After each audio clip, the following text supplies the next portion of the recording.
Saiz apa paling besar ada poket untuk speaker tak? Okay, jom kita tengok sama-sama. Let's go. So saiz paling besar ialah double XL lah.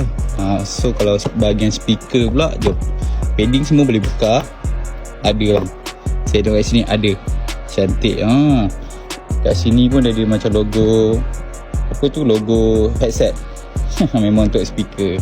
Nak dapatkan helmet yang adventure yang murah macam ni, harga 500 lebih ke, dia punya ciri-ciri dia memang untuk adventure punya style lah. Boleh datang kedai, ada 3 colour. Tengok video sebelum ni kita tunjuk colour. Kita tengok stok. Stok dia banyak gila. Tu kat situ, dekat belakang ada lagi. Dari ciri-ciri yang ada lagi untuk helmet adventure origin ni, dia ada lock tau. Kat sini korang boleh lock. Allah Akbar. Oh, tarik betul. Oh, tolak atas. So tak boleh tutup.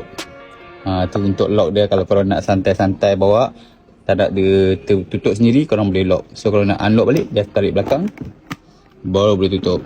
Lepas tu lagi satu, dia punya double visor dia macam ada spring tau, korang boleh adjust sikit-sikit. Nampak?